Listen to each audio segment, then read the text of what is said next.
Bon, donc on est là pour présenter la Beach Party. Ce qu'on a voulu au niveau de la municipalité, c'est un gros événement. C'est un peu, disons, attirer à Narbonne des événements qui ont un impact et populaire et dans le pays du rugby, donc ce qui est important également. Narbonne, c'est la capitale du rugby, si on peut dire.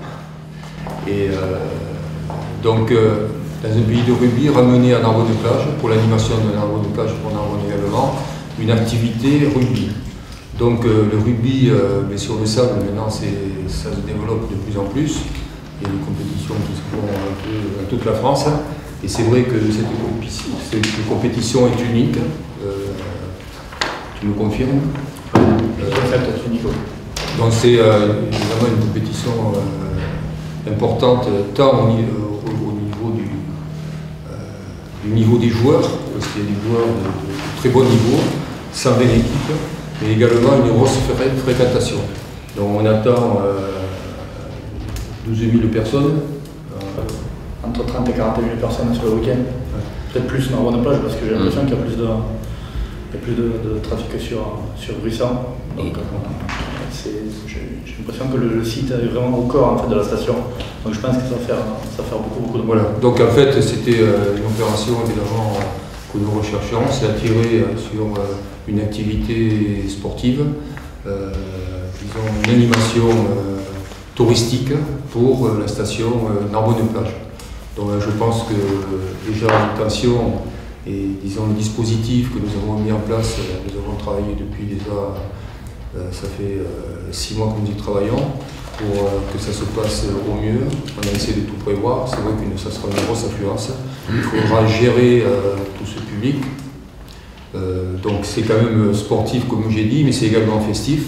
Donc après il y a une animation musicale, les DJ, l'organisateur va nous en parler. Donc pour nous, comme je l'ai dit en commençant mon propos, c'est attirer une grosse manifestation sur Narbonne. Je pense que ça doit être couronné d'un succès et disons ça nous permettra d'atteindre au moins un de nos objectifs. Alain Vico, maire adjoint Narbonne-Plage. Merci Jacques. Je ne vais pas simplement dire oui, le quartier de Narbonne-Plage doit se faire reconnaître au-delà de nos frontières. Donc la Rugby Beach s'y porte bien, donc nous soutenons cette manifestation qui j'espère fera rayonner Narbonne-Plage au-delà des simples frontières du département. Et on s'inscrit dans cette démarche depuis le début de notre mandat. Et donc toutes ces manifestations qui permettront de faire rayonner Narbonne-Plage, notre côte, en même temps la ville de Narbonne qui a d'énormes atouts en termes d'architecture et de culture. Et le tout va ensemble, et si nous pouvons soutenir ce genre d'initiative et permettre donc à Narbonne et ses alentours de se faire reconnaître, nous devons s'investir à fond là-dedans. Voilà pourquoi nous sommes à fond derrière Sébastien, et j'espère que ces 3 jours de fête et de sport seront dans la convivialité et dans le bon esprit. Sébastien. Merci Alain. Donc oui, j'espère que la météo aussi sera avec nous, parce que depuis quelques années, on ne bloque pas trop. Il y a beaucoup de vent dans le coin. On a fait la capitale du vent. Bon, là, c'est pendant 3 jours, ça va être la capitale du rugby. Donc comme vous disiez, Jacques Perrault et Alain Vico, la Rugby Beach Party, c'est un concept unique en France. Donc en termes de participation, 120 équipes, ça fait 1500 joueurs. Les accompagnants, ça fait près de 2000 personnes joueuses, les joueurs, c'est masculin et féminin. Et c'est associé à un festival de musique en pleine journée. Donc il y a une programmation de DJ ou de groupes, que ce soit locaux, régionaux, nationaux, voire internationaux. Comme on disait, voilà, on veut faire rayonner aujourd'hui Narbonne-Plage. On a mis vraiment les moyens de passer encore les fleurs dessus. On était en pole position l'an dernier en termes d'événements de beach rugby en France, on voulait le rester. Comme dans le sport, il faut se battre pour rester le premier. Donc on s'est donné les moyens cette année et la ville de Narbonne nous a donné les moyens également pour atteindre cette ambition en faisant une programmation de DJ qui est vraiment digne d'un festival de musique que vous pouvez trouver partout en France. On a donné, alors je donnerai la programmation, les têtes d'affiche. Hein, on a trois têtes d'affiche sur ce week-end. Et on a voulu jouer à la fois la carte locale et à la fois la carte nationale en termes de programmation musicale. Donc on a les croquants en première partie de Teuf et Mousse, qui sont les DJ officiels de l'émission Touche pas mon poste, hein, qui était d'ailleurs à l'honneur sur France Télévisions pour la fête de la musique. Hein. Donc ça sera notre tête d'affiche du vendredi. Le samedi, donc on est parti sur à la fois un DJ international avec Shape, qui est un ancien international de rugby, qui a joué la Coupe du Monde avec l'Angleterre, qui s'appelle Chantain AP, son vrai nom, donc qui vient de Londres, et avec donc un concept qui est les party makers, c'est la folie douce. C'est un concept qui se produit partout dans le monde. Ils arrivent de Russie, en Chine, c'est un concept où on associe les DJ avec des musiciens. Donc voilà, pour le samedi. Et donc le dimanche, on sera en direct sur Fun Radio le soir avec l'émission Party Fun, donc les 3 DJ phares de l'émission, notamment Kate Moziman, qui est aujourd'hui dans le top 100 mondial des DJ, donc qui se produit sur les plus grandes scènes du monde. Voilà, ça c'est le dimanche. Donc, je vous dis, on a mis les moyens en termes de promotion. On a assuré la promotion de la Rugby Party dans 260 villes en France depuis 2 semaines.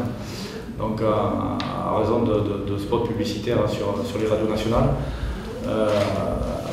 Et on a aussi donc la presse régionale qui est partenaire à chaque année de l'événement. Et on a cette année encore une fois la presse nationale Midi Olympique qui vient couvrir un événement un peu spécial. On a souhaité organiser un match de bienfaisance donc à la mémoire de Jerry Collins.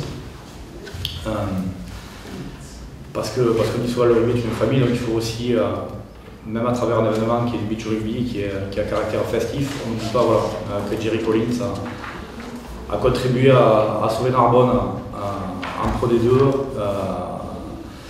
On a souhaité réunir toute la famille du rugby. On a lancé un petit appel en disant on fait un hommage à Jerry Collins qui veut venir pour nous aider. On a été surpris de la masse de joueurs. Donc Jean-Philippe Montoya, qui fait partie de l'organisation de la Rugby Party, qui aurait pu s'asseoir avec nous, mais a contacté pas mal de joueurs. Je vais vous donner quelques noms des joueurs qui vont venir participer au match d'exhibition, donc samedi et dimanche, contre l'équipe du parrain qui sera cette année Maxime Mermoz. Donc dans l'équipe de la sélection, c'est la sélection au rugby, donc O apostrophe RUGBY. C'est donc les amis de Jerry Collins qui joueront dans cette sélection. Donc il y a des grands noms du rugby. Donc il y a Chris Mazoé qui est un ancien All Black, qui a été double champion du monde, champion top 14 et Coupe d'Europe. En tout ils sont 25, donc je ne vais pas tous vous les citer. Je pourrais éventuellement vous envoyer la liste si vous le souhaitez, mais bon, dans les anciens, il y a Philippe Benetton par exemple, qui est un ancien international français. Il y a Ali Williams qui joue à Toulon. Donc il y a les All Blacks, Tuita Vaquet, Donnelly qui joue à Montpellier. Il y a Ben Lucas qui est international australien, qui joue à Montpellier également. Il y a Simon Cho qui a été champion du monde en 2003 avec l'Angleterre, qui sera là également, qui vient de Londres. Enfin, il y a eu une grosse mobilisation des joueurs pour venir rendre hommage à Jerry Collins. Il y a Sylvie Vatou aussi qui joue à Castres, qui arrivera direct de l'aéroport de Toulouse où ils sont en stage à Lille, qui prend la voiture pour venir directement jouer la rencontre le dimanche. Il y aura 2 rencontres, le samedi à 17h et le dimanche à 17h. On risque de décaler un petit peu le samedi à 16h parce qu'il y a des joueurs qui arrivent, notamment le parrain qui risque d'avoir un peu de retard. Ils ont des entraînements. Donc voilà, malgré un planning de reprise très chargé, les joueurs vont tous jouer le jeu pour Jerry Collins. Alors on va organiser avec l'association Globally pour un sourire et les cheerleaders, c'est bien ça? On ne dit pas Popper. D'accord. Donc on va organiser une tombola au profit de la petite de Jerry Collins, Ayla. Donc au cours du week-end, les filles vont passer sur la plage dans les tribunes pour récolter. C'est les bénéfices de la tombola qui seront reversés, l'intégralité des bénéfices seront reversés à Elan. Il y a les joueurs qui ont, pareil, ils ont joué le jeu, ils sont venus avec des maillots un peu qui leur tiennent à cœur. Il y a le maillot il y a Rémi Lamora qui a offert son premier maillot de l'équipe de France. Il y a les crampons de James O'Connor. Qu'est-ce qu'il y a d'autre? Il y a un voyage, voilà. Il y a le groupe Karma Resort, dans lequel travaillait Simon Shaw, dont je vous ai cité le nom, qui est un ancien international anglais, qui nous a offert un voyage pour 2 personnes à Bali pour le gagnant de cette tombola. Donc il y a 2 bolos à gagner, on espère que la mobilisation sera à la hauteur de Célo, c'est quand même pour une bonne cause. Voilà, donc après, comme vous disiez, Jacques, Perrault et Alain Vico, on attend beaucoup de monde, mais on a aussi beaucoup accentué et organisé l'événement sur le thème de la sécurité. Donc la fête, oui, mais en sécurité. Donc on a mis en place un partenariat avec une discothèque, après, parce que ce ne serait pas responsable de laisser 2000 personnes qui viennent faire un événement comme ça sur une station. C'est des jeunes, la plupart ont entre 18 et 25 ans, ils aiment sortir, ils aiment la discothèque, donc on a dit on va l'organiser. Donc on a passé un partenariat avec la discothèque, le G-Club, qui a pris à sa charge 2 bus. Donc ils feront des navettes en permanence de minuit à 6 h et qui seront gratuites, voilà, pour les participants à la rugby party. Donc ils auront un bracelet et ils auront l'accès à ces navettes pour ne pas qu'ils conduisent ou qu'ils prennent des risques sur la route ou qu'ils mettent en danger les autres. C'est un point très important pour nous qu'on souhaitait vous souligner parce que voilà, c'est un bel événement, c'est une belle fête, on ne veut pas que cet événement soit endeuillé par un accident. Voilà. C'est les matchs pieds nus? Ouais. Pieds nus et... On arrosera le sable s'il fait chaud. On a prévu même d'arroser le sable s'il fait chaud parce que c'est qu'ils ont annoncé d'ailleurs, je crois que c'est fait chaud. C'est des équipes de 10, donc 5 joueurs et 5 remplaçants, selon les règles du rugby à toucher. Donc c'est du jeu au flag, mais c'est exactement les mêmes règles que le rugby à toucher, il n'y a pas de contact. Et tu as dit 120 équipes? Ouais. Ça fait 120, 1200 joueurs. Ouais. Et pas 1500. Ça fait, ouais, mais il y a ça. Il y a les accompagnants. Il y a les accompagnants, il y a les équipes de 12 aussi. D'accord. En moyenne, c'est 5 et 5. Il y a beaucoup d'équipes qui s'inscrivent à 12. Il y a beaucoup d'équipes qui s'inscrivent à 12 parce que c'est. D'accord. On tolère sur les inscriptions, c'est 5 et 5, mais après on tolère à 12 parce que c'est quand même fatigant sur le sable et qu'il y en a beaucoup qui viennent de loin, on ne veut pas pénaliser ceux qui viennent de Bourgoin, qui viennent de Paris pour faire des équipes qui viennent de partout en France. Ouais. C'est quoi les critères marqués? On a à peu près 80% d'équipes qui viennent de l'extérieur, c'est-à-dire hors, on va dire, hors département. C'est quoi les critères? Il suffit d'être à 10 et on s'inscrit? Voilà, alors c'est chaque année, le critère c'est d'être majeur. Il n'y a pas besoin d'être licencié à la Fédération française de rugby. Et le critère c'est d'être le plus rapide parce que chaque année on refuse, on bloque à 120 équipes pour pas squatter, comme on dit, la plage. Il y a aussi des gens qui veulent profiter de la plage et on ne peut pas faire 40 terrains en pleine saison comme ça. Mais on a beaucoup de refus d'équipes. Donc on est un peu victime du succès parce que le fait de dire que le tournoi est limité à un nombre d'équipes, tout le monde se rue pour s'inscrire et puis les inscriptions sont parties à moins d'un mois. On préfère garder ce nombre d'équipes et développer la partie accueil des festivaliers que de développer la partie sportive qui est à son maximum en termes d'occupation.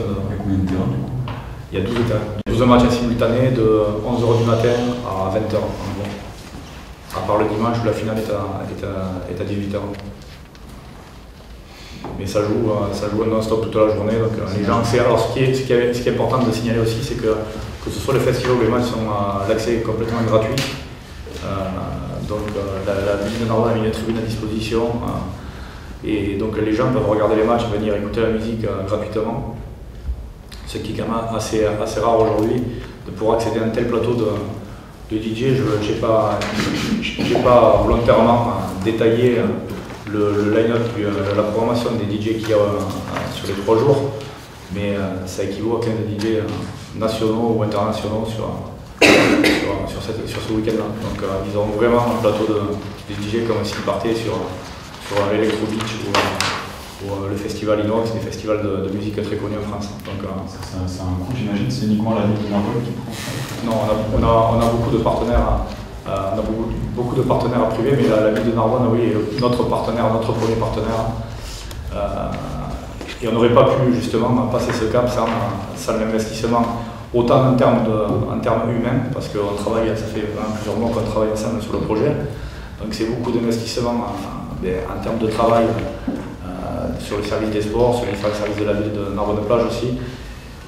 Voilà. Et après, oui, on a des marques nationales qui nous suivent, on a des partenariats avec des grosses enseignes. Il y a notamment la boutique au rugby qui est co-organisateur aussi de l'événement, j'ai oublié de citer, mais qui joue une grosse part dans le nombre d'équipes qu'on retrouve aujourd'hui sur la rugby party. Parce qu'ils ont un réseau aujourd'hui national, ils sont omniprésents sur le Grand Sud, avec des boutiques à Bordeaux, à Lyon, donc on a beaucoup d'équipes de Bordeaux, Lyon, Bourgoin, Paris, on a beaucoup d'équipes aussi de l'Hérault de Montpellier. Donc c'est vraiment un événement, c'est vraiment devenu un événement national. C'est pas un tournoi de beach rugby régional ou local qui attire les équipes de village. Voilà. Il y a beaucoup d'équipes de village du Grand Narbonne, de l'agglomération, mais à 80% ces équipes viennent de loin. Alors elles viennent de loin pourquoi aussi? Parce que la ville nous met un terrain, une aire de campement à disposition. Alors on parlait de sécurité, ça l'est aussi, hein, c'est pour éviter que ceux qui font la fête le soir puissent dormir sur place. Donc on a organisé une aire de campement avec des sanitaires, des douches, de la protection civile, un accueil avec le matin des petits déjeuners qui sont assurés par les cheerleaders, un vrai camping en fait qui est au bord de mer. C'est quand même un privilège aujourd'hui de prendre la voiture, donc c'est gratuit, c'est mis à disposition gracieusement par la ville de Narbonne. Et donc ça permet aussi, c'est un petit atout pour attirer des jeunes qui n'ont pas trop d'argent et qui se disent on va passer un week-end à la mer. Voilà, on a l'hébergement déjà, on n'a pas payé l'hébergement. Donc c'est un argument de plus pour nous aussi pour attirer des équipes de l'extérieur.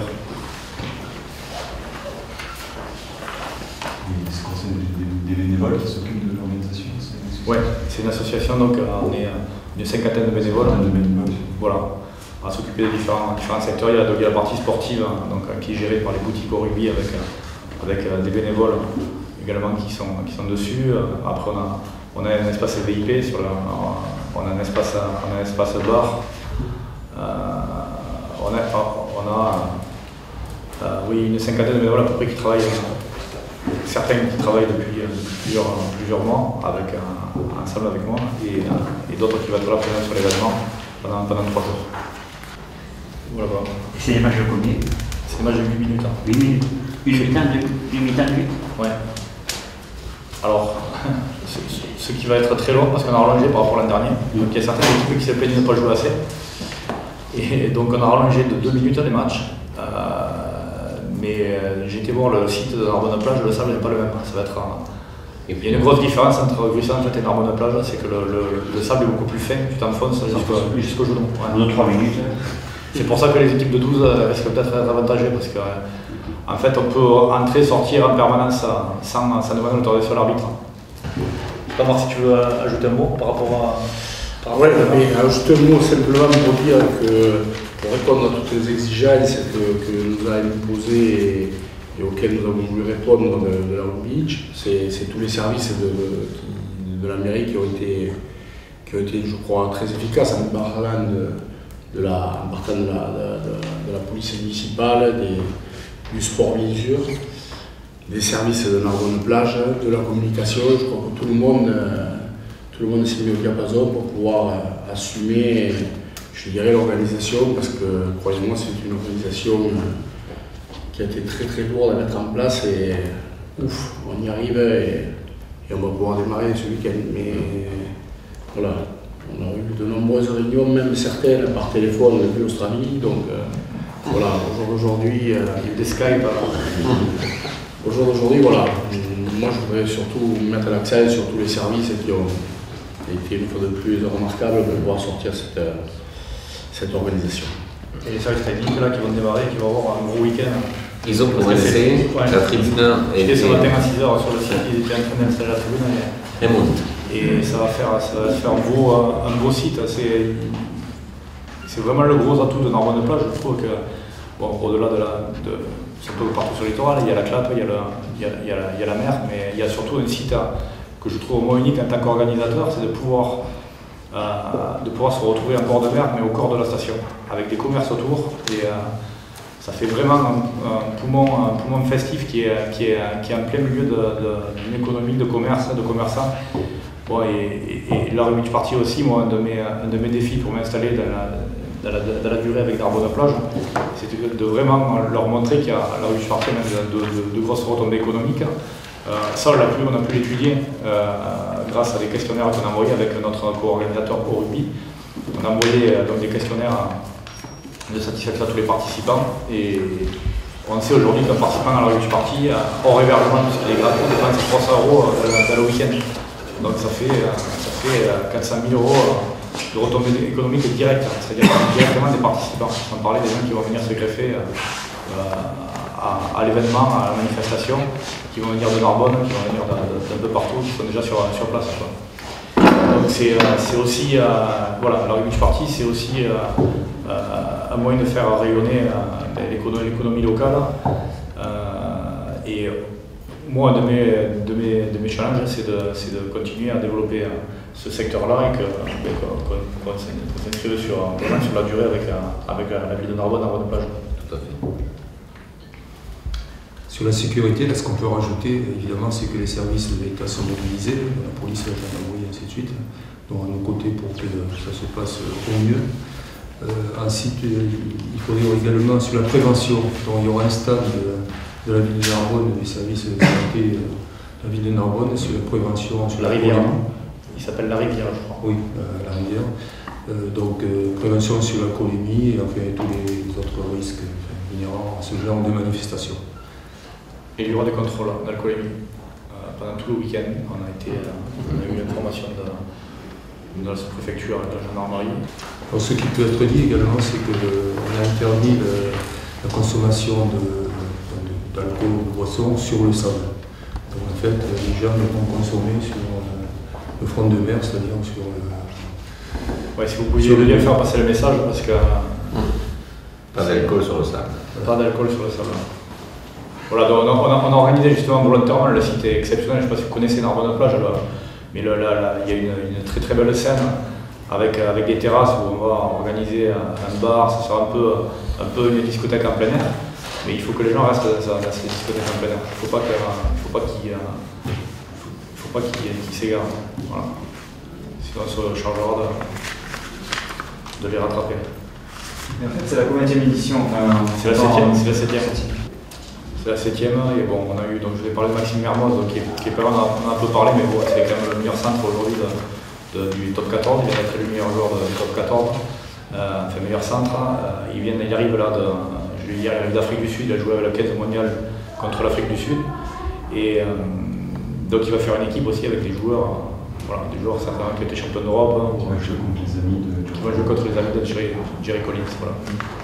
Et donc dans les parrains aussi, au fil des éditions précédentes, on a eu quand même toujours des parrains de Roland. L'année dernière, on avait James Connor et Milan Laurent, on a eu Andrew Mertens qui la même année était ambassadeur de la Coupe du Monde en 2011. Donc bon, le concept plaît, puis les joueurs ou anciens joueurs n'hésitent pas à venir, voilà, comme ça passer le week-end. On a prévu également, c'est un coup de projecteur aussi sur les producteurs locaux. On a prévu des visites et des vignobles, par exemple pour nos invités, les joueurs des deux équipes. On a prévu de leur faire visiter un peu des activités nautiques, donc peut-être de la pêche en mer, pêche au gros. On a prévu d'aller visiter le château Roquette, Camp Plazens, qui est parmi nous. Donc le but aussi, c'est de donner, d'amener des personnes qui ont quand même qui ont une influence sur les gens, sur le public, de les amener sur des endroits qui ont du charme, qui font le charme un peu de notre région et qui peuvent, ils peuvent être aussi des excellents relais de communication pour pour notre patrimoine, pour la bonne plage. On n'a pas parlé, mais bon, les filles ne font pas que distribuer des tickets, bon, elles vont également faire des performances sur la scène, en même temps que les DJ. Tout au long de la journée, elles vont prévoir des shows, elles font des acrobaties. Comment ça s'appelle? Du challenging. Du challenging, on envoie une personne à 85 ans du soir. Vous la rattrapez quand même. C'est pour ça que je prends des actions supplémentaires. À 6 ans, avec toi, on n'a jamais eu de soucis. Voilà, donc oui, pour les après-soirées, c'est mentionné sur le programme en fait pour les 3 soirées. Ça porte à confusion, mais les 3 soirées sont encadrées après une discothèque. Il n'y a pas qu'une soirée de discothèque. Toutes les après-concerts sont cadrés et dirigés vers la discothèque et le G-Club. Ça va être une... Voilà. Oui. Ouais. Parce que nous n'avons pas oublié quand même la boîte de nuit de Narbonne de plage, l'Insomnia, mais voilà, c'est une boîte qui a une capacité qui est assez réduite. Ouais. Donc on était obligé d'avoir d'autres partenaires pour satisfaire toute la clientèle. Comment ça s'appelle Narbonne de plage? L'Insomnia. Voilà, c'est une petite capacité, mais il y a 200 personnes. Ouais, donc on ne voulait pas laisser 1500 personnes, on voulait laisser 1500 personnes après le dernier morceau sur leur fin, c'est un peu problématique. Donc voilà. Donc le meilleur moyen c'était de cadrer, et c'est vrai que la discothèque a joué le jeu. Ils vont également mettre en place, je trouvais l'idée très bonne, ils vont offrir des petits déjeuners à la sortie des discothèques, café, petit déjeuner à tous les participants, à tous les gens qui sortent des discothèques. Il y a des petits déjeuners qui vont être servis à la sortie de la discothèque, donc avec des bouteilles d'eau, du café, croissant, pain au chocolat. C'est une initiative, c'est la première fois que je vois ça, je trouve que c'est une très bonne initiative. L'aire de campement est située au parking du Languedoc, qui a été entièrement réservé par la ville. Donc les participants vont garer leur voiture le vendredi et logiquement ne devraient pas la retoucher jusqu'au lundi matin quand ils partiront. Voilà, donc tout est vraiment carré pour qu'ils arrivent, posent leur voiture, ils récupèrent leur package, leur bracelet, et puis après voilà,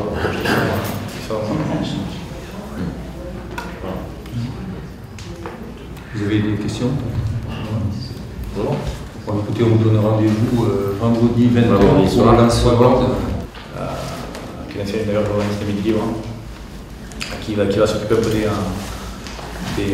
des journalistes. Et il y a également le Midi Olympique qui bouclera son journal exceptionnellement le samedi pour venir faire une équipe le dimanche. Ils vont venir participer aussi au match en hommage à Thierry Collins. Voilà. Très bien. Voilà. Merci. Merci de venir parler.